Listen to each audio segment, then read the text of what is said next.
তো বন্ধুরা আমরা এখানে এসেছিলাম একটু পেয়ারা খাবো বলে, কিন্তু এইখানটায় দেখতে পেয়ে গেলাম অনেকগুলো মাছ আছে।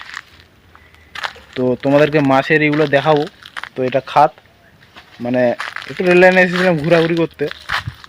তো এখানে মাছের অনেকগুলো দেখতে পেয়ে গেলাম যে মাছ প্রচুর আছে।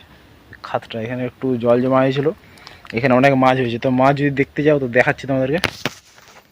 তো এই দেখো জলাশয় মাছ প্রচুর আছে। আর এখানে পেয়ারাও হয়েছে, এই যে পেয়ারা গাছ, পেয়ারা জুম করে তোমাদেরকে দেখিয়ে দিচ্ছি কোথায় গেল পেয়ারাটা। এই যে পেয়ারা।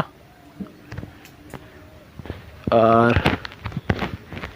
এখানে মাছ প্রচুর আছে কিন্তু ধরার জন্য আরে ওটা অনেক কিছু, ওটা কি পারবো? ওই যে পেয়ারা দেখতে পাচ্ছ, ওটাকে পারতে গেলে গাছে উঠতে হবে। তো দেখা যায় এখানে উঠবো। এরকম মাছ ঘাই মারতেছে, এখানেও মাছ আছে,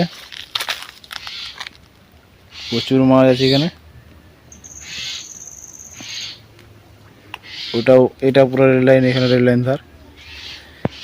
একটু ঘুরতে এসেছিলাম তো ভাবলাম ভিডিওটা বানিয়ে নিই, তোমাদেরকে মাছটা দেখানো হয়ে যাবে আর প্লাস তোমার ঘোরাটাও হয়ে যাবে। পেয়ারা খাবো বলে পেয়ারা তো আছে, কিন্তু একটু উপরে উঠতে হবে আর তোমাদেরকে মাছের ভিডিওগুলো দেখিয়ে দেবো।